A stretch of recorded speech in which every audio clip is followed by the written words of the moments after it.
নমস্কার, কেমন আছেন সবাই? আশা করি সকলে খুব ভালো আছেন এবং সুস্থ আছেন। আজ বৃহস্পতিবার বেরিয়ে পড়েছি গন্তব্যস্থলে। না, গন্তব্যস্থলটি আগে থেকে আপনাদেরকে বলব না। আজ আমার এই সফরে আপনারাও কিন্তু আমার সঙ্গী। পাশে যে আর্কিটেকচারটি দেখতে পাচ্ছেন, এটি কিন্তু কোনো মসজিদ নয়, এটি হলো হজ ভবন। স্থানীয় যেসব মুসলিম মানুষজনরা রয়েছেন, তারা হজ করতে যাওয়ার আগে এখানেই এসে কিন্তু তাদের ইবাদত করেন। কিন্তু দুঃখের ঘটনা, এই ১ বছর আগে এই হজ ভবনেই আগুন লেগে যায় এবং এই হজ ভবনের যে লাইব্রেরি পোরশনটা সেটা অনেকটাই ক্ষতিগ্রস্ত হয়।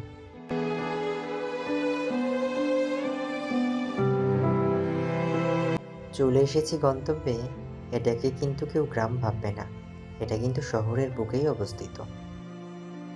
ব্যাঙ্গালোরের মতো এমন কর্মব্যস্তময় শহরে সূর্যিমামার উঁকি থেকে ঝুঁকি এই সময়টুকুর মধ্যে বিভিন্ন মানুষ বিভিন্ন ছন্দে ঘুরে বেড়াচ্ছেন, কিন্তু এই ছন্দই কখনো কখনো আমাদের জীবনে দুম বন্ধ করে আনে।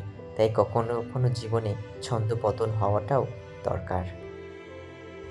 আমাদের মধ্যে যারা দিনটা পুরোটাই কড়িবর্গার চার দেওয়ালের মধ্যে কাটায় এবং রাতটা ঘুমিয়ে কাটিয়ে দিই, আমাদের কাছে দিন রাত, রাত দিন এবং কড়িবর্গা এটি যেন একটি অনন্ত খেলা, যার কোনো শেষ নেই। কিন্তু তার মাঝেও যদি আমরা একটু সময় বের করি, যে সময়টুকু আমাদের নিজেদের জন্য, সেই সময়টুকুই আমাদের স্মৃতির খাতায় স্মরণীয় হয়ে থাকে।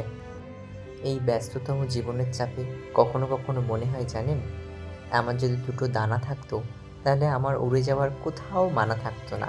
তাই আজ কবির কথা বড্ড মনে পড়ে। কতদিন ভাবে ফুল উড়ে যাবে কবে, যেথা খুশি সেথা যাবে, ভারী মজা হবে।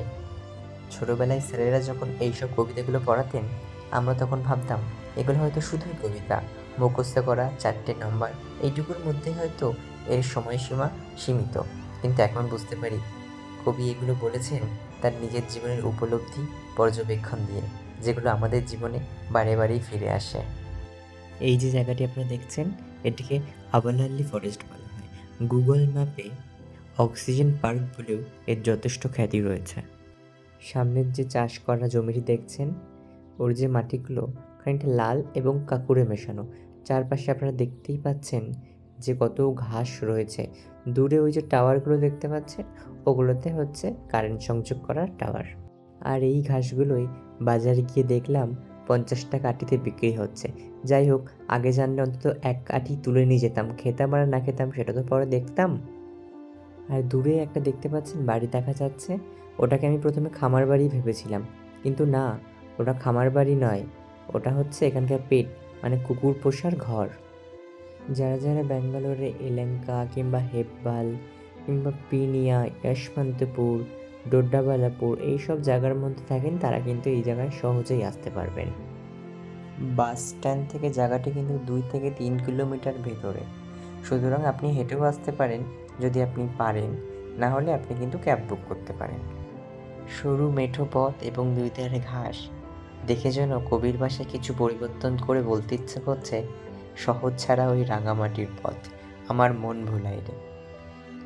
এই দেখুন, আর একটা জিনিস আপনাদের দেখায়, এটা যে কি আমি এখনো পর্যন্ত বুঝতে পারলাম না। এখানকার অধিকাংশ জায়গা ওটাই দেখি। আর এই যে সামনে দুটো দেয়ালের মাঝখানে যে ফাঁকা, এটাই কিন্তু গেট। এটা কিন্তু মেন গেট নয়, মেন গেটটার সামনে দিয়ে, ওইটা দিয়ে আপনি যদি ঢোকেন তাহলে আপনাকে ১০ টাকা চার্জ দিতে হবে। তবে কিন্তু আপনারা ভাববেন না যে আমি ১০ টাকার মায়া না ত্যাগ করতে পেরে পিছনের গেট দিয়ে চুরি করে ঢুকছি, কারণ সামনের গেটটা অনেকটা দূরে, অনেকটা হেঁটে যেতে হয়, তাই আমি পিছন দিক দিয়েই ঢুকলাম।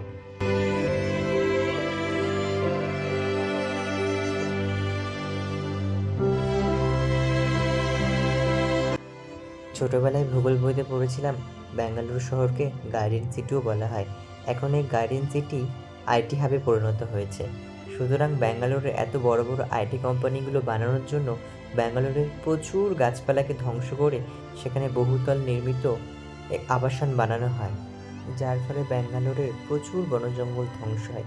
এই যে জঙ্গলটি আপনারা দেখছেন, এটি হচ্ছে কর্ণাটক গভর্নমেন্টের তরফ থেকে বন জঙ্গলকে সুরক্ষা রাখা এবং রক্ষা করার উদ্যোগে এটি বানানো। জঙ্গলের মধ্যে কোনো বন্যপ্রাণীর ভয় নেই, কিন্তু সাপের ভয়টা একটু থাকতে পারে।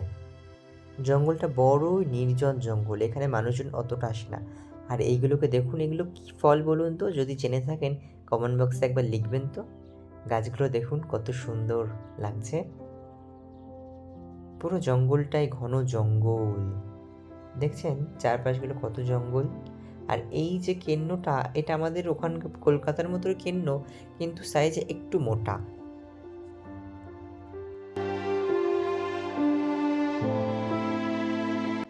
এই জায়গাটা দেখুন কত সুন্দর জায়গা।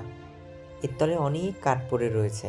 সত্যি কাঠগুলো দেখে জানেন কি মনে হয়, ছোটোবেলায় আমি আমার মামির সাথে না এরকম জঙ্গলে কাঠ করতে যেতাম। আমরা সবাই মিলে একসাথে কাঠ কুটে বাড়ি আসতাম, সেগুলোই এখন মনে পড়ছে। আমরা যখন সকলে মিলে একসাথে একটা গ্রুপ হয়ে কাঠ খুঁড়তে যেতাম, কাঠ খুঁড়ে যখন ফিরেও আসতাম, তারপরে হয়তো কেউ বেশি কাঠ পেয়েছে, কেউ হয়তো কম কাঠ পেয়েছে, তাই নিয়েই চলতো আমাদের মন কষাকষি। কিন্তু সেই মন কষাকষি আমাদের ক্ষণস্থায়ী, চিরস্থায়ী নয়। এই যে রাস্তাটা আপনারা দেখছেন, এটাই জঙ্গলের মধ্যে এমন একটা পরিষ্কার রাস্তা।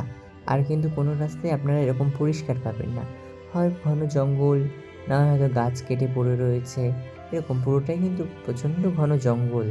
আর এই যে দেখতে পাচ্ছেন, এটা হচ্ছে মাশরুম, যেটাকে আমরা ব্যাঙের ছাতাও বলে থাকি। আর এই দক্ষিণ ভারতীয় মানুষদের মধ্যে এই মাশরুম খাওয়ার চলটা খুব প্রচলিত। দেখুন এখানে হয়তো ওরা চাষ করছে, ধাপ চাষ। এখানে সব তো পাহাড়ি এলাকা, এখানে হয়তো পাহাড় কেটে কেটেই চাষ করা হয়। দেখুন পুরোটাই কিন্তু চাষের জমি। আর ওই যে দূরে গাড়িটা দেখতে পাচ্ছেন, এতে করে কিন্তু চাষি এসেছে চাষ করার জন্য। আর এই যে মুকুটটা দেখছেন, এটা একটা আলাদাই একটা ইতিহাস রয়েছে, যেটা অন্য একটা কোনো ভিডিওতে আপনাদের সাথে শেয়ার করব। ব্যাঙ্গালোরে যারা প্রবাসী রয়েছেন, তারা একটা দিন সময় করে এখানে একদিন এসে ঘুরে যান, কারণ জীবনের সমস্ত ছন্দের সাথে মিলাতে গিয়ে আপনার মনকে দমিয়ে রাখবেন না। যাই হোক, তাহলে চলুন আজকের মতো ব্লগটি এখানে শেষ করছি। দেখা হচ্ছে পরবর্তী একটি ব্লগে। ততক্ষণ আপনারা সবাই সুস্থ থাকবেন এবং ভালো থাকবেন।